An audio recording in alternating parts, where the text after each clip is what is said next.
Thank you, Chief Tuberville, for that warm introduction, and thank you also to the COPE team for putting all of this together and making it possible. And as the Chief said, this talk is really geared around how do we understand the science around home hardening and resisting homes burning from wildfires. And we're going to take a look at a couple of recent events as well as some of the research on that. And then at the end, we'll be talking about some of the questions that have been submitted along the way by all of you. Before we continue, I want to acknowledge our sponsors. So the funding for this project is provided by the California Department of Forestry and Fire Protection, otherwise known as CAL FIRE, and the California Climate Investment Fund. So we really appreciate their support in all of this. As I mentioned, we'll be talking a little bit about terminology first, just to get a common vocabulary, and then look at some of the research and examples of how we know that mitigation works. We'll talk a little bit about the Maui Fires, and in particular, the Lahaina Miracle House that I'm sure many of us have seen in different news reports. We'll go a little beyond the headlines, I'll call it, and look at some of the other factors that probably played a role there. We will talk a little bit about the SoCo Adapts program for folks who might be interested in getting some help with their properties, and then we'll answer your questions and open the mail. So first, a quick bit about me. I'm the co-founder and CEO of Madronas Wildfire Defense. We got started about 2.5 years ago with the mission to make it simple for property owners and communities to reduce wildfire risk. I come from a consumer and industrial technology background in communications around the electricity grid and the smart home. And coming into this field, I studied up, got my NFPA certified wildfire mitigation specialist credential. I also have a firefighter type 2 credential and work on prescribed fire. And I'm also a board member of Safer West County, which is similar to COPE, but in Western Sonoma County. I live in Santa Rosa and have personally assessed over 75 structures and oversee a team of 6 that's looked at over 1,500 structures. So we'll be bringing in some of the experience there and how we work with property owners to mitigate their homes. All right, so some of the terminology, and I'm going to start here real quickly with a quiz. So what are the 3 types of wildfire exposures? And I think there will be a quiz popping up here. There we go. Our choices are fuel, weather, and topology. We also have, I had embers, radiant heat, and direct flame contact, or fuel, heat, and oxygen. All right, we'll give folks about 10 seconds more. How'd we do? So it looks like people know their stuff. They are answering B, and some people answered C. Let me see if I can get there we go. I can actually share the results. That's right. So embers, radiant heat, and direct flame contact are the 3 exposures that we are concerned with in the wildfire context. Fuel, heat, and oxygen is also a good answer. That's the fire triangle, that the 3 things that are needed for combustion to occur. So definitely a correct answer. But when it comes to wildfires, we're going to focus on the embers, radiant heat, and direct flame contact. And what do these look like, right? So the embers are the little things being cast off, often carried by the wind up to 2 miles ahead of the fire front. Some have seen anecdotally even further than that.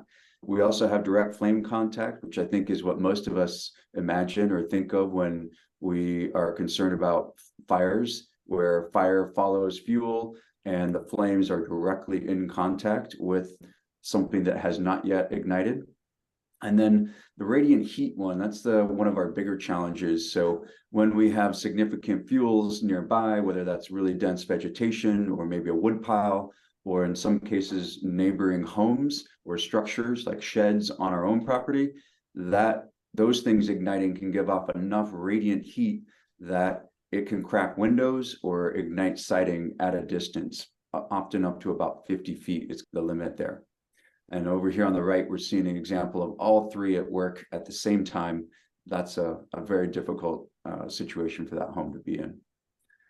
So when we talk about zones, we're going to focus primarily on the structure zone and the immediate 5 feet around that. We're calling that the zone 0, and we're drawing upon the IBHS Wildfire Prepared Home Standard and how they refer to these topics.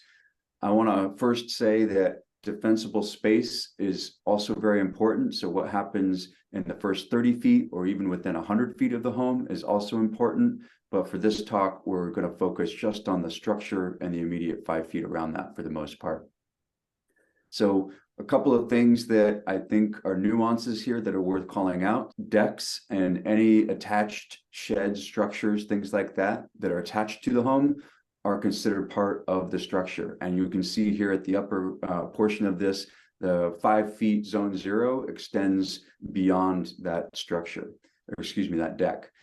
The other thing to note is that the 5 feet begins at the edge of the roof line or the furthest point out from the house, not necessarily from the siding. We might have another 2 feet of overhang in our roof lines, and those then add an extra 2 feet or to the beginning of the non-combustible zone 0. And we've talked a little bit about embers, and I think this image does a great job of showing why and how they start to accumulate and how they imperil structures. And this is translated into the science and into the recommendations for home hardening. This is a long exposure, so we're seeing, many thousands of embers and their path that they took inside a test chamber where they're bombarding this test house in a controlled environment with a little bit of wind, about 20 miles an hour. And you can see where the embers are accumulating here, right down here at the edge of the structure and within the first 5 feet away from it. So this is why when we talk about the importance of a non-combustible zone 0, this is what the science has shown, how embers collect and impact, or what they do, when they hit the side of the house. And we're also showing here how that overhanging roof line affects the zone 0 and where that begins. All right, so how do we know that mitigation works? And this was a great question submitted by one of the attendees. So I want to first start with a disclaimer that no amount of risk mitigation is 100% effective at preventing loss. We can do all the right things and just have some bad luck. Honestly, sometimes it's as simple as a window being left open or something that we forgot to move and it's in the wrong place at the wrong time. I'll also acknowledge that 95% of our fire starts are stopped very quickly. So we have the best firefighting force in the world, and they're incredibly good at their jobs. And they do heroic things to protect lives and property.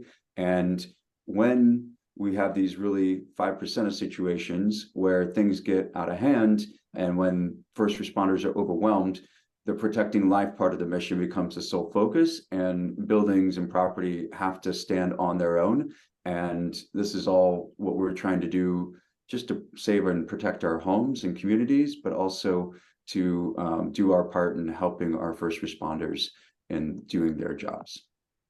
So we're going to go to our second question here, and I'm curious who might have heard on the call about the Wildfire Prepared Home Program, and does anybody know what the organization is that produces and offers that program?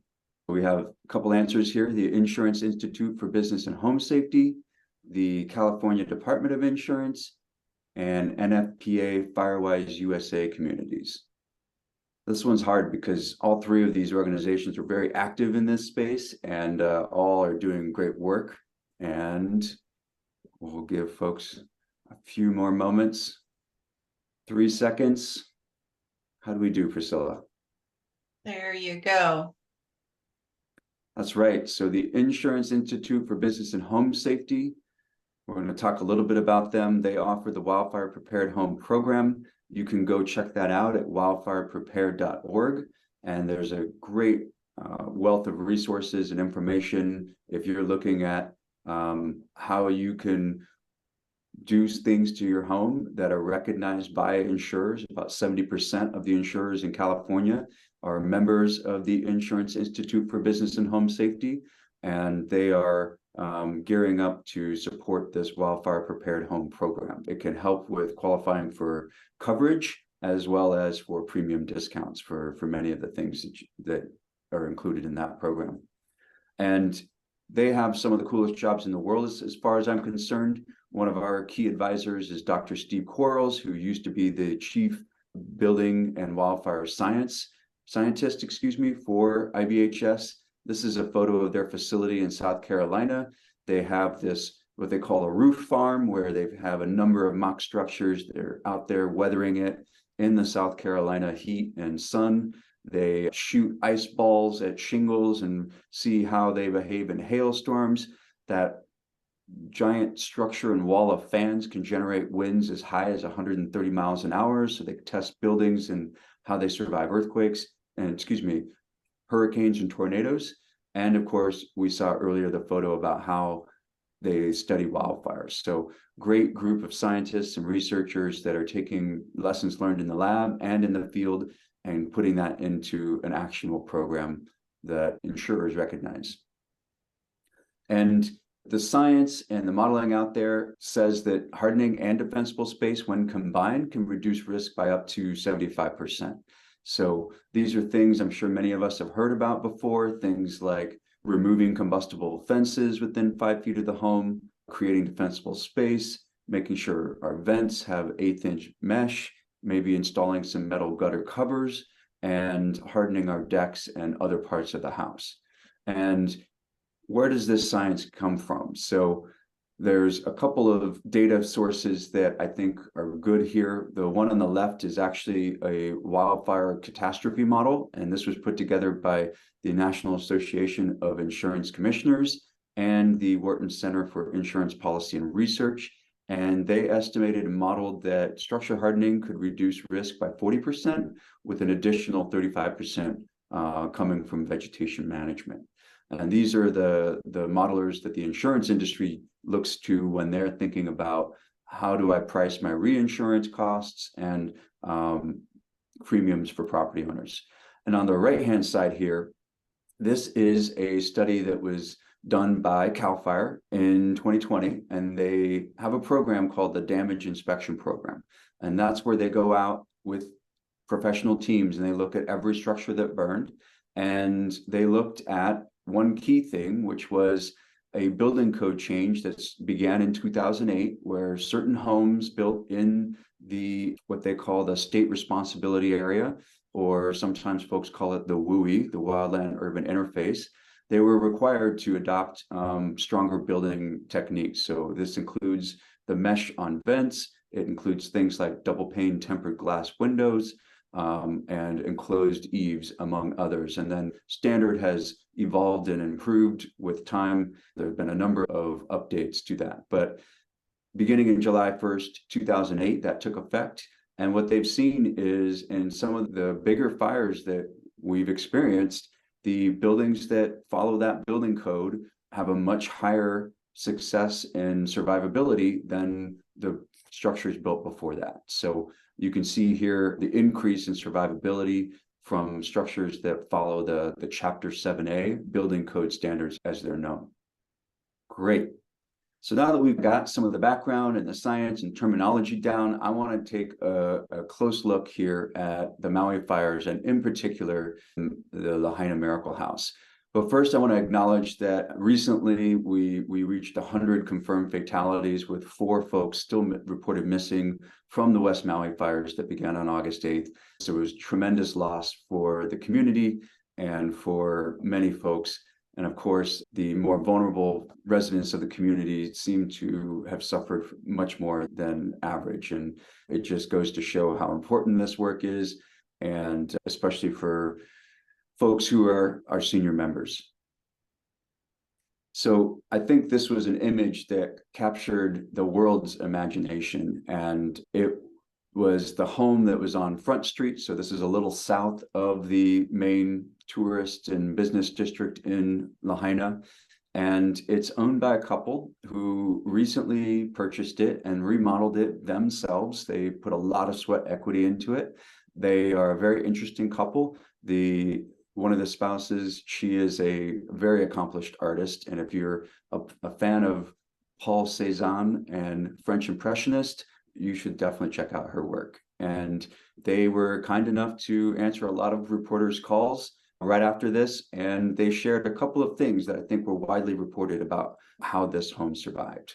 Here is another quiz for us, and from maybe what you've read, what you've seen, why do you think the Lahaina Miracle House survived this wildfire when, as we could see there, so few others did?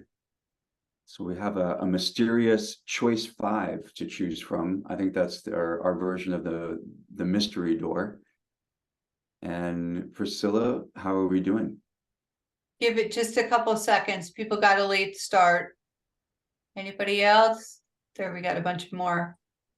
All right. This was potentially an easy one. I think it was really all of the above. So it was widely reported that they had a metal roof.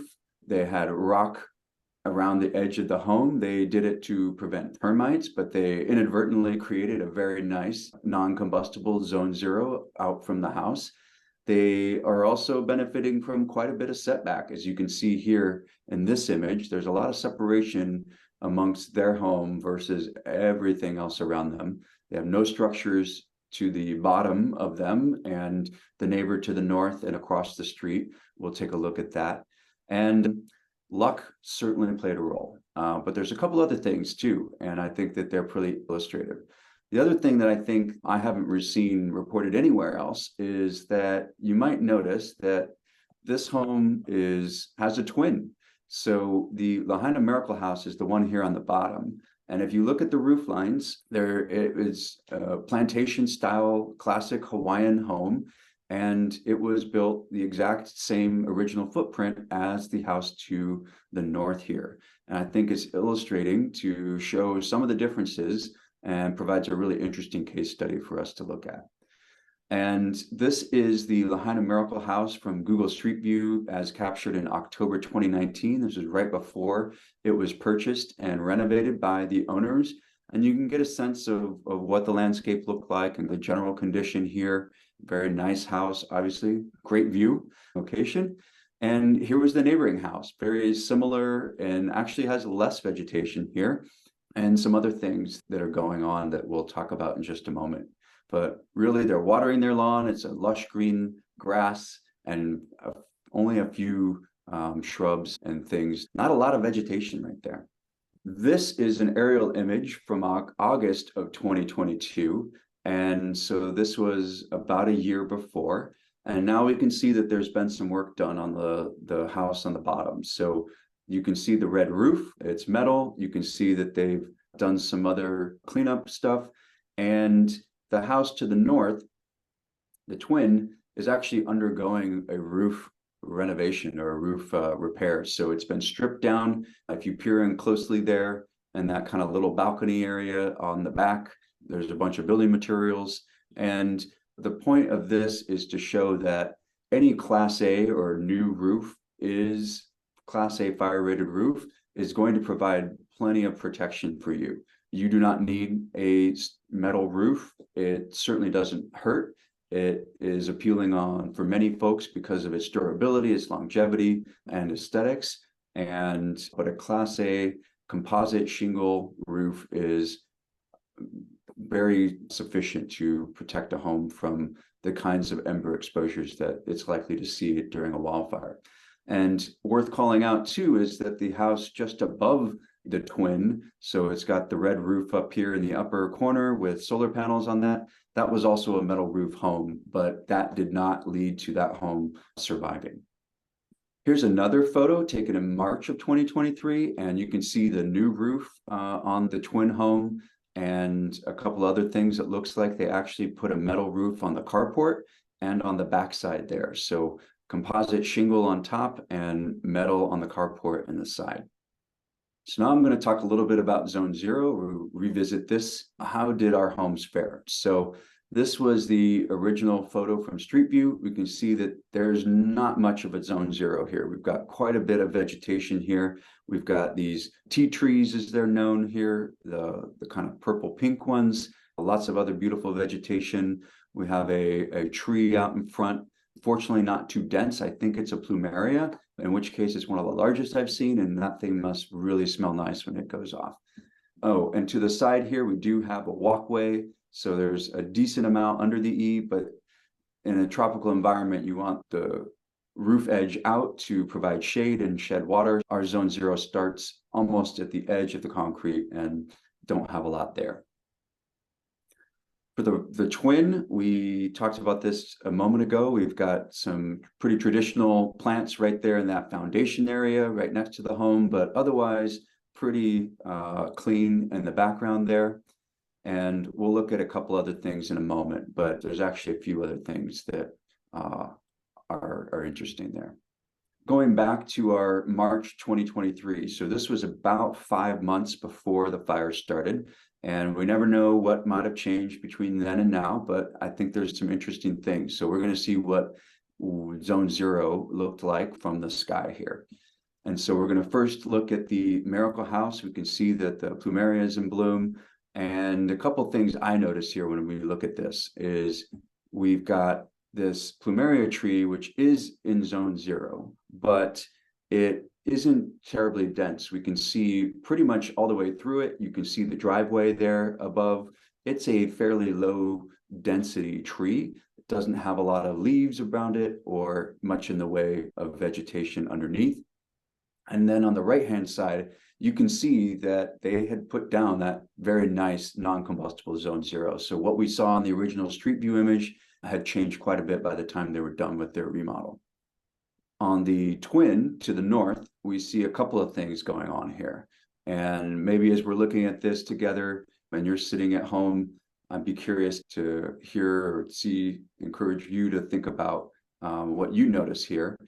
When I look at this, I see quite a few things here. First off, we saw in the original street view photo, if you look really closely, there is this container full of palm fronds that have been trimmed over the years. It's very fine, papery, dry vegetation. And this was in the photo from October 2019, and it's still there in March of 2023. We also have this row of shrubs. I'm sure it was there for privacy, but those are some of the things I noticed here. And on the northern side of the house, we have a pretty dense tree, pretty large tree, and then 4 or 5 palms there that have not been trimmed up. They've got all of their dead leaves and palm fronds just laying there. I'm sure it provides great habitat for the rats and mice and other critters, but definitely fuel waiting to ignite in a wildfire scenario. We also can see that they still have their trees and shrubs right up next to the house in front of the walkway and underneath the eaves. So that was likely still in place when this fire hit. All right, so we've covered our roof. We know that the metal roof helps, but it's not necessarily important.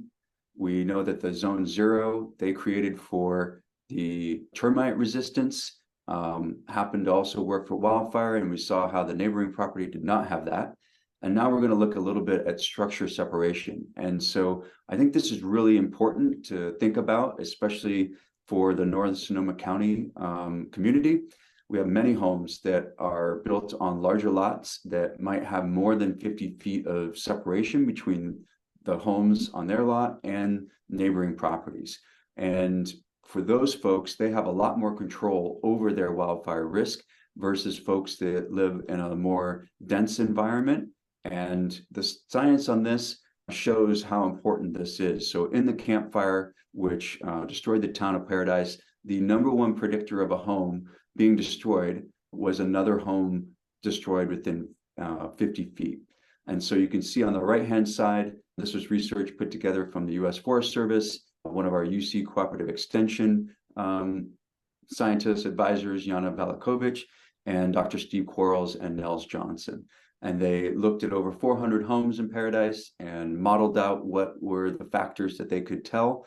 And only 5.8% of the structures that had less than 50 feet of distance between the nearest destroyed structure survived. And that was 73% of all the homes that they looked at. In contrast, if you had more than 50 feet of separation, over 35% of those structures survived.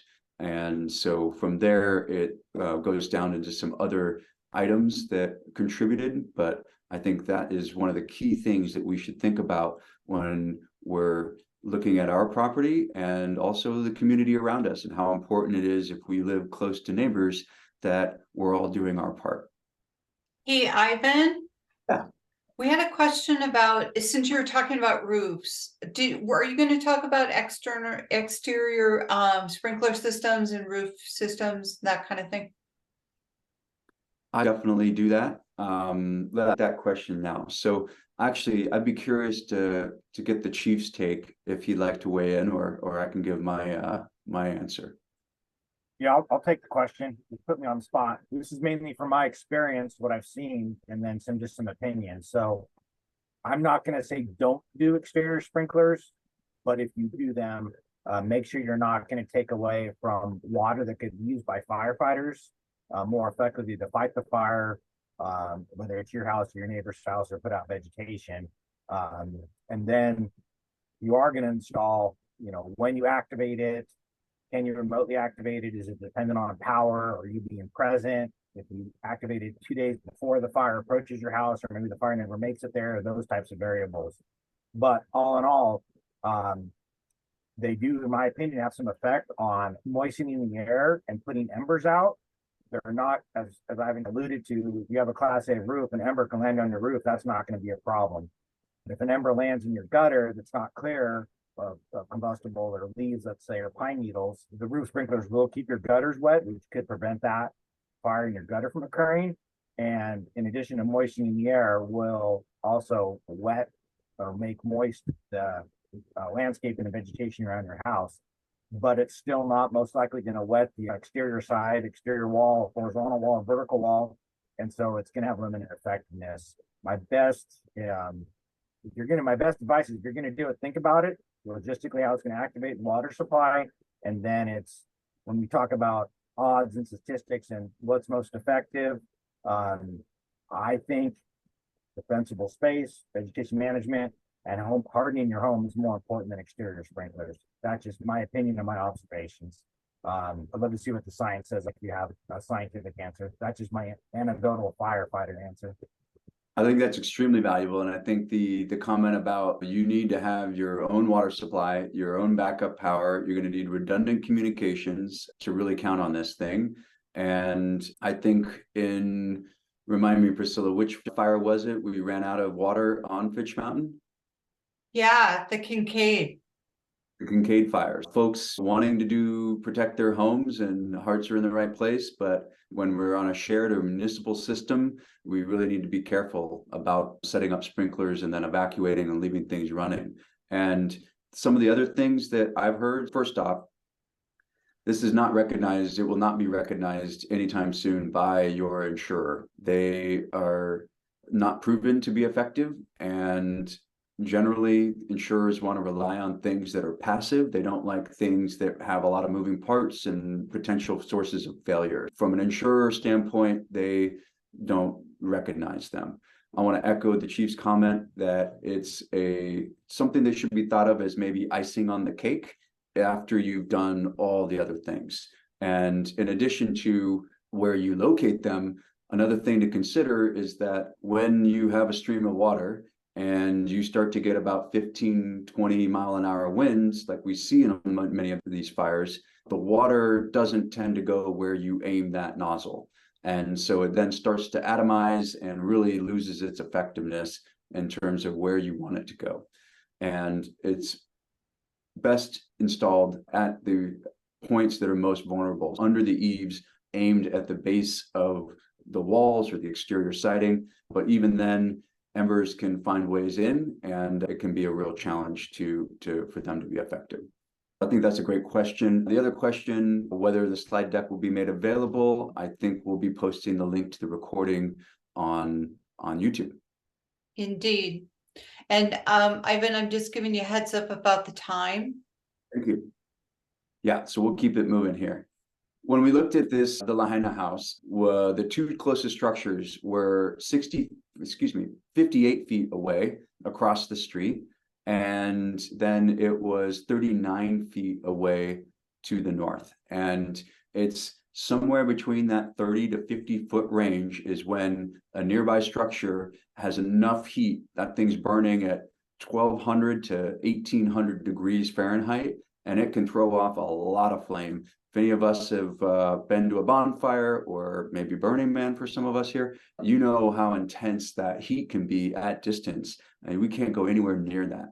And the same is true for structures where at 30 feet or so, we start to expose our windows to heat, and they can crack as low as a couple hundred degrees. Wood siding will start to ignite and around 500 to 600 degrees Fahrenheit.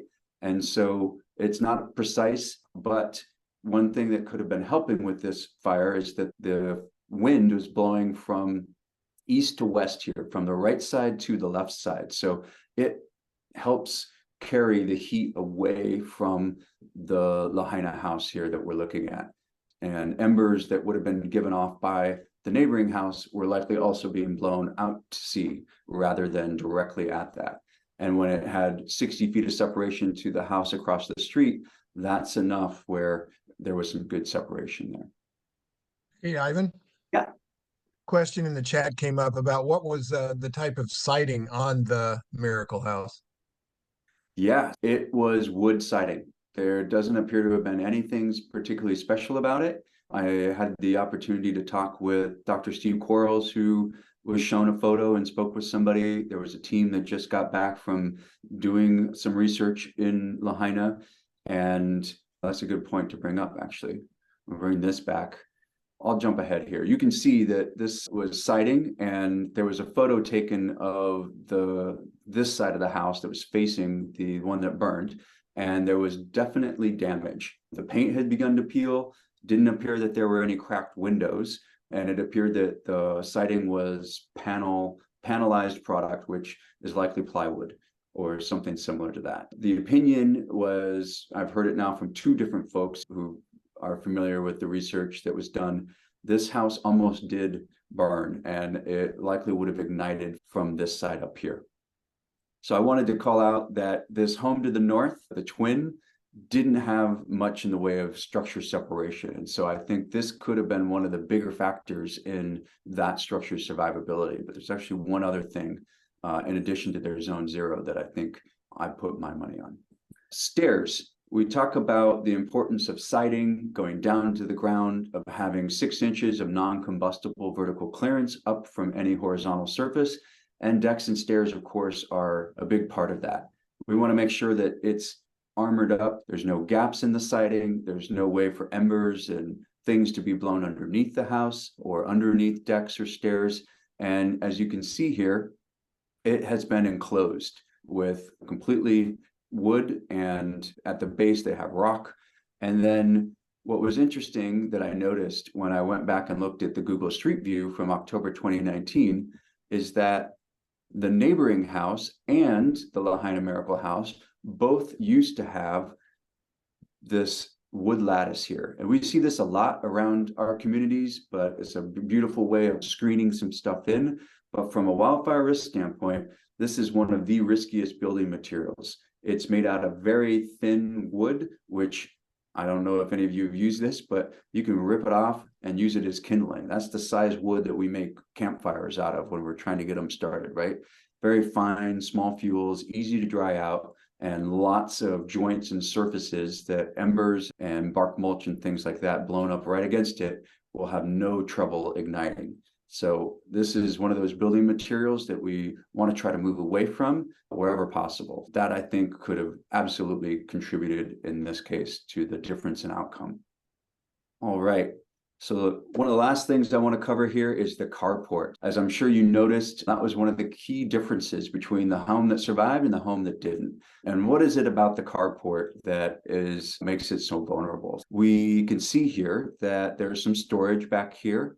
We can also see that next to the boat and just to the right, there is a stack of wood. And if you look around to the edge over here, you can see that palm frond cart. I don't know what they save it for. That'll be the biggest question to be answered, in my opinion. But what we have here is a structure that's been added on, and it's enclosed on 3 sides, and it's open. It just happened to be open to the east, where all of the wind was aimed right at this. And this probably acted as a catcher's mitt to collect all of the embers and debris that were blowing around. We have a corner back here behind the boat where that could have all collected. And I'm sure these folks were like many of us, they store their motor oils and their paints and their solvents and things like that out in the exterior garage space and inside their storage. So once that gets going, it's really difficult to survive. Here's another closer view. You can see on the right-hand side here, that cart of palm fronds and some of the other things that were stored around here. As we saw in that March 2023 video, the boat had not moved. While it's fiberglass, which is pretty resistant, looks like they stored quite a bit of stuff inside the boat. It was mostly used as extra storage. So lots of things for embers to find in a receptive home. Hey, Ivan, I'm getting a couple of deck questions. Would you like to answer that now, or? We'll cover that in the next section. Okay, cool. Thanks. Moving on quickly. All right, so that was the review of one home that survived in the Maui fires. I think it's pretty clear that it was not simply the roof that was a factor, but we likely saw the role that defensible space played. We saw the role that structure separation distance plays, as well as some of the materials that have been used and the way that the building was managed that really had a big impact on the outcome of these 2 homes that were very similar not too long ago. All right. There were some other survivors in Lahaina. This was a neighborhood that was built in 2020 or 2021, so very new construction. It did suffer some big losses where we had some multi-dwelling apartment style condos that burned, but what was really interesting was nearby buildings did not. And I think it'll be really interesting to look at the research here. These building materials, and talking with one of the researchers that went and did an assessment, mentioned that they did appear to use fiber cement, so a hardy board type product in building that. They had eaves with 1/8-inch mesh, so that was probably a big difference and deciding factor. And the vegetation they did have was only about 18 inches tall right around the home. And it's also a fact that when homes are newer, folks haven't been in them as long, they haven't made them loved as much, and so we just have less time for things to accumulate. There's also a lot of asphalt and concrete here in between the houses, so in general, just less stuff to burn around these houses. So that largely probably was a big contributing factor there. All right. So I'm going to give a plug for SoCo Adapts. If you haven't heard about it, you should go to socoadapts.com. This is a program that Permit Sonoma and Sonoma County are offering. It's paid for by a FEMA-funded grant and the County of Sonoma. It offers free wildfire risk assessments through the end of December. And by getting one of these, if you're in one of the eligible project areas, you'll become eligible for up to $10,000 in rebates towards protecting your home. There's no obligation to do anything, and it's not a code enforcement program. We're showing here a map of all the different project areas. If you think you're near there and you live in North Sonoma County Fire District, I would really encourage you to head over to socoadapts.com and check it out. So it's really quick and easy. It's a quick 15-minute call. We'll go over what to expect and get you scheduled. One of our wildfire risk assessors will come out and take a very in-depth look at your place and give you a beautiful report that you can then use to plan your wildfire protection strategy. You have some other options if you're not in this project area and you're interested in taking some action. So our Northern Sonoma County Fire District offers wildfire risk inspections or fire inspections. You can contact them at the number or website there. And of course, if you're interested in a private sector offering, we do free phone consultations, and most of our risk assessments start around $349 for most properties. All right, thank you to everyone who wrote in with their questions, ideas, thoughts, and comments for things that they wanted help with. We got a great one here about Zone 0 and Zone 1. So this person asked, we are looking to add more structure and wanting landscape ideas for the first 5 feet. So in their Zone 0, most of the other yard is wood chips, and they don't want rock. So they're looking for other suggestions and wanted to get some thoughts. And I first want to say how great I think this home and the landscaping already looks. When I looked at this and drew the line here, they've got an almost completely non-combustible Zone 0. So we've got that walkway, we've got some bare dirt here where they've raked away any combustible mulch that was there. There are some trees, they're well limbed up there next to the house, and I think that could be an option with some time and planning to consider relocating depending on the insurer's requirements. And then as we look over here in the yard, so for folks who are interested in ideas for what that Zone 0 could look like, if you wanted to add some structure, some texture, I know this person did not want rock, but I think they were thinking about that outside of the Zone 0. They didn't want rock, but next to the home, that can be a really good option. You can use large rocks, you can use different metal sculptures or features like that. And when it comes to Zone 1, over here on the right, we're showing a couple of things that this property has done really well. So first off, all the trees are well limbed up. There's some good separation vertically there. We also see how the plant here in the foreground is low to the ground and has probably about 10 feet of spread. And so when we're thinking about the Wildfire Prepared Home program and what they require from an insurance standpoint, think in plant islands. So you can have groups of shrubs or vegetation that has about a 10-foot diameter and canopy spread, but then you need to have 10 feet of separation between that and the next closest plant community. That is here. It's also okay to have bark mulch in that Zone 1. Outside of 5 feet, bark mulch is great at protecting the soil, providing soil moisture to the other plants, and also is aesthetically pleasing. Generally, though, you want to think about chunkier, bigger mulches if you can, and I would encourage everyone to avoid the gorilla hair style mulch, and you'll see what that looks like if you go down to the landscaping company yard. It's that shredded mulch. All right.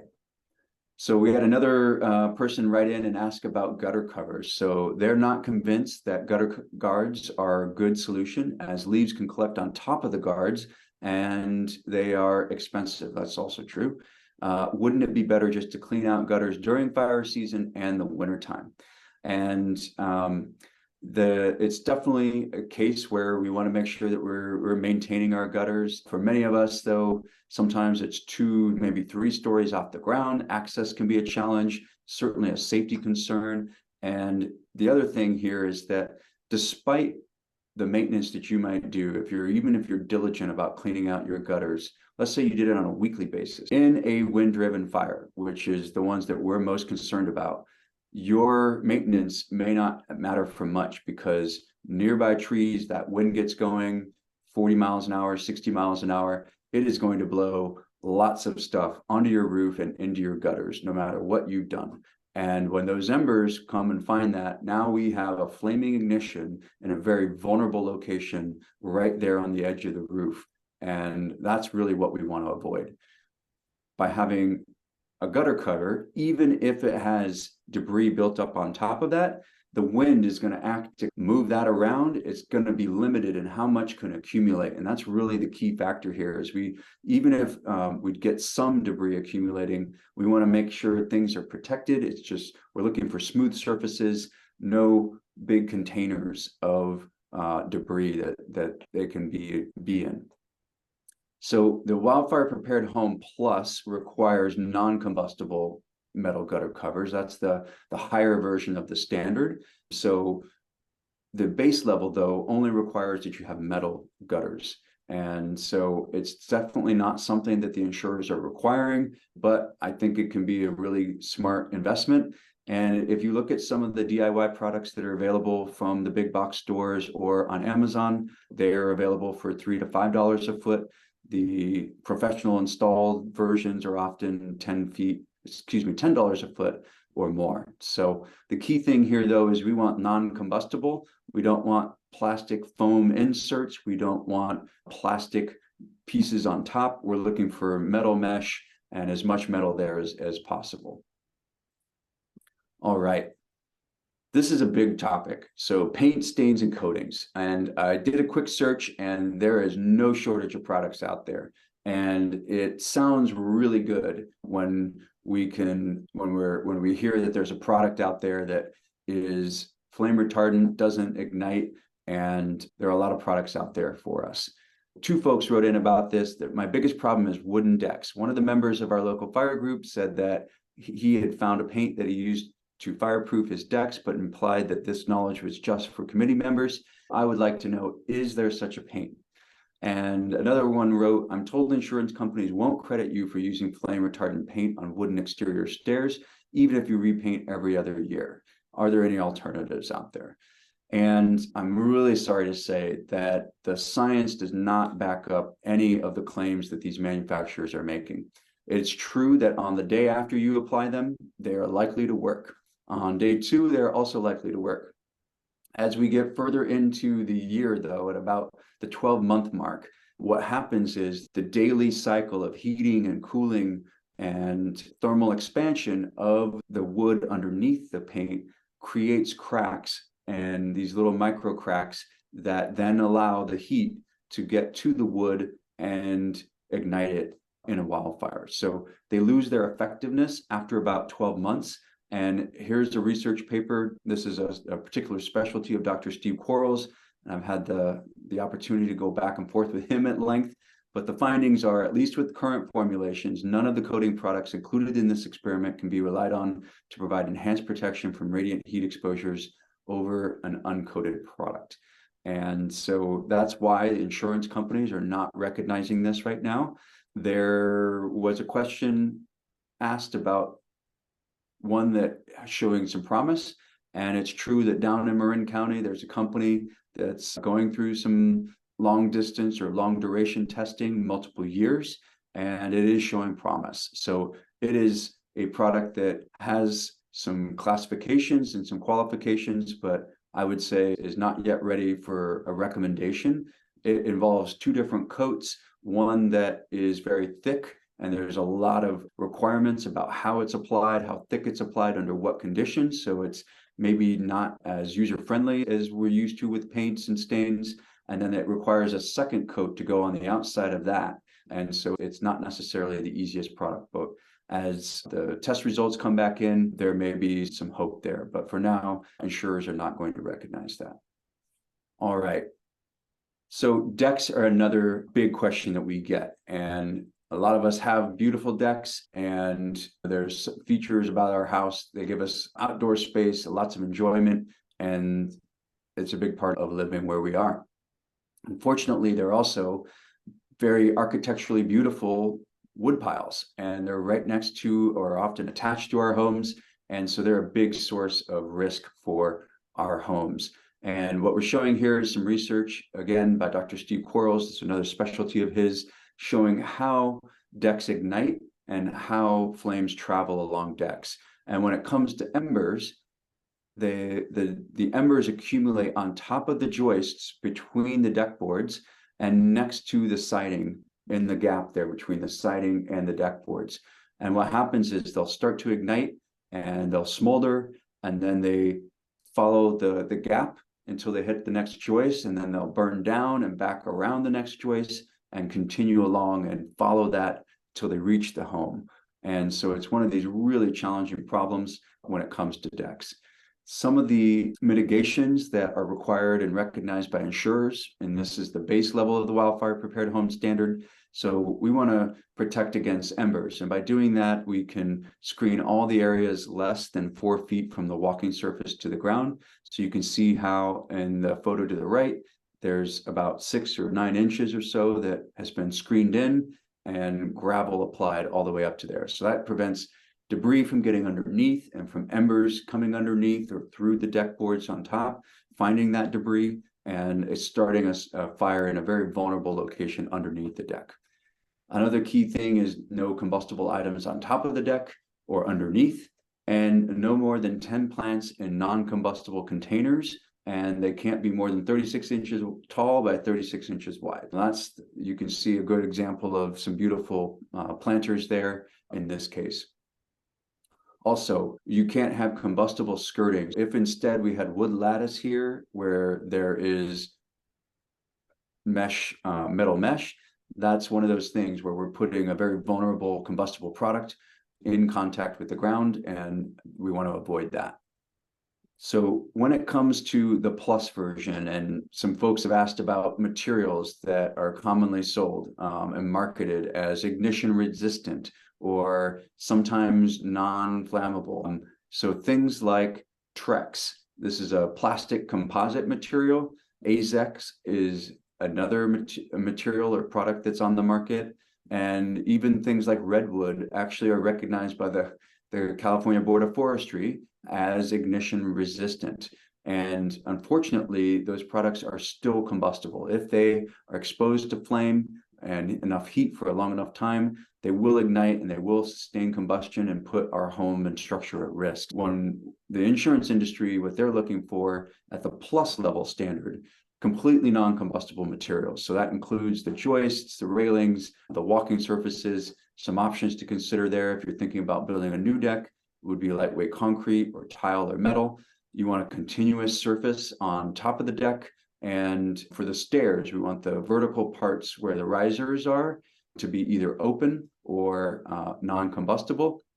And you, at the bottom of the stairs where they're close to the ground, there has to be 6 inches of non-combustible, just like the siding on our homes. So I don't have a photo of this because I haven't seen it yet. This is a really difficult thing to accomplish. And my recommendation for folks who might be thinking about what to do, if you have a deck that's maybe a foot off the ground, maybe 2 feet off the ground, about replacing that deck with some sort of hardscape and maybe a couple of stairs into and out of the house, but that is going to be your safest, best, and least costly option over time. And if you have a deck though that's maybe 4, 5, 6 or more feet off the ground, focus on mitigating and keeping it clean underneath and keeping it clear of furniture and other things like that when you're not using it. That would be my recommendation. There are some other things you could consider doing if you have a wood deck, like replacing the deck board immediately adjacent to the house with some sort of metal grate or something like that to interrupt that continuity of fuel as a flame is inching its way towards the house. And of course, we need the 6 inches of non-combustible right next to, on the siding, excuse me, where that deck meets the home. So I'm going to pause and look at some of the questions here. Oh yes, hardwoods like Ipe. The thing that makes materials vulnerable here, I'll say, is their density. Softwood decks made out of pine and redwood are very common. Those softwoods are not very dense, and we know that intuitively. If we pick up a chunk of that wood, it's fairly light, whereas hardwoods like tropical species or things like maple, which nobody makes a deck out of maple, but if you've ever picked it up, those hardwood species are very heavy, and that's because they're much denser. And products like Trex and AZEX are similarly dense, so they're very difficult to ignite with embers, and they are resistant to ember ignition. However, they are still combustible, and so they would meet the base level certification of wildfire prepared home. They would not meet the plus designation. All right. So that just about wraps up everything that I had hoped to cover. I hope that some of this was valuable. I really thank everyone who took the time to write and send in questions and photos. And I'll just scroll back up and see if we have any questions. Did I miss anything, Priscilla or Pat? There was a mention of attic venting. Do you want to talk a little bit about the screening for vents? I don't know that you touched on that today. You're right. We had covered that in a previous conversation on this. If anyone is interested in that, they can go to the COPE YouTube page and view the presentation from July, I believe, where we talk a lot about the attics. But real quickly, the attics need to be, any vents on the home need to have 1/8-inch mesh or less. You might even consider doing a flame and ember rated vent. So those are some of the products like Brand Guard or Vulcan or O'Hagan Fire and Ice. Those products are on the market. And we just want to make it so that nothing larger than 1/8 inch in size can get through and into the house. The one exception on that is the dryer vent. So that needs to be completely non-combustible metal, and it needs to have either louvers or a flap on there. So that's the requirement there for the Wildfire Prepared Home base level certification. And we learned, this is embarrassing to admit, but we learned that you need to clean those out because they get all full of lint and stuff. So when we had our inspection, I'll share in with my red face that our house needed to have the lint thing cleaned out. Wow, when I thought about that, what a place for embers to catch on to all that lint. What an ideal environment for a fire to start. So I just wanted to share that with you all, that indeed that's a spot we need to pay attention to. All right, there are a couple of things that are going into the chat right now. Retrofitting older homes. We have questions about plastic skylights. So we've got a couple more minutes that we can continue if folks want to hang on. Looks like our group is hanging with us. So Ivan, if you have a chance. Yeah, let's keep going. I'm going to take the skylight question first. So plastic skylights, these are often the dome style. They're made out of acrylic or plexiglass. And the vulnerabilities there, they're not particularly vulnerable to embers. That's less of an issue, but what they're most vulnerable to is the radiant heat. So plastic melts and starts to deform at about somewhere between 160 and 200 degrees Fahrenheit, which is pretty low.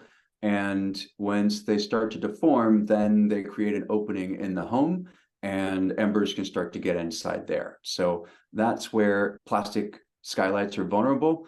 The recommendation is to replace that. They're usually a fairly simple drop-in replacement.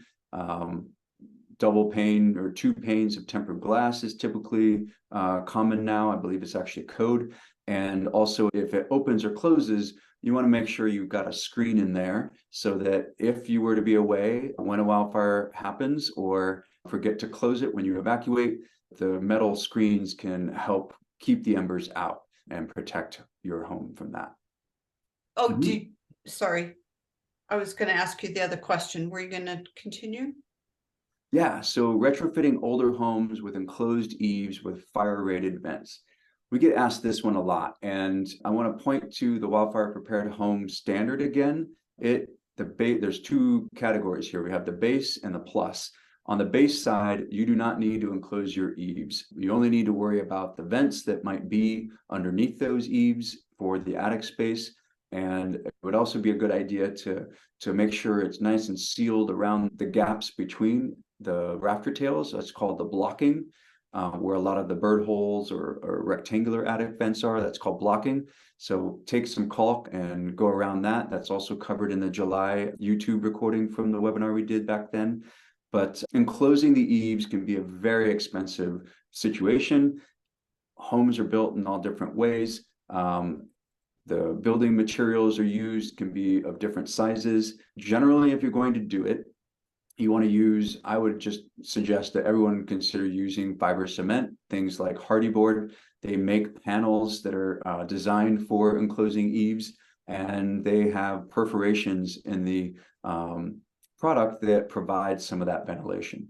You're going to want to work with a licensed general contractor to do that, because you want to make sure that you still have enough ventilation for your attic space. Otherwise, you could end up with some mold issues and moisture accumulation. So want to make sure that it's done. But that's often in my experience, $5,000 to $8,000 project for most average homes that were built without enclosed eaves. And for a price comparison, it's probably about $2,000 to $3,000 just to focus on retrofitting the vents. So it can be helpful. It's possible that insurers will require it in the future, or that your specific insurer requires it if they don't recognize the Wildfire Prepared Home Standard. And it does technically qualify you for a discount under the Department of Insurance's Safer from Wildfire program, but it's definitely an expensive upgrade. All right, we had a great contribution from Marika with Fire Safe Sonoma, and there's an upcoming workshop here for folks who might be interested in Rancho Mark West on December 9th coming up. And we had a good comment here from Tom about dryers and lint under the house near the vent. So yeah, lint is very flammable, very fine fuel, very dry. If you ever go backpacking or camping and you want something to start a fire with, scoop out your dryer lint screen and take that with you in a Ziploc bag, and you will never have a problem starting a campfire. All right. I love the campfire tip on top of everything else. Ivan, great. Thank you for all of your great education that you've offered. I really appreciate the science-based approach that you've taken to giving us this great information. Do you have any closing remarks? We could also ask the chief if he's got something to add. I'm always happy to chat with folks and answer questions. Here's our contact information. Feel free to reach out, and thanks for dialing in and doing your part to help keep our community safe. Thank you, Ivan. Chief? All I'd like to add is thank you, Ivan, for the presentation. Thanks for everyone for, sticking with us the whole time, late night. And to get back to, do you ever make your house totally fireproof? Probably not. We're just trying to get it as fire resistant as possible. And a combination of vegetation management, defensible space, and how your building is built. So as firefighters, we'll do everything we can to save your house.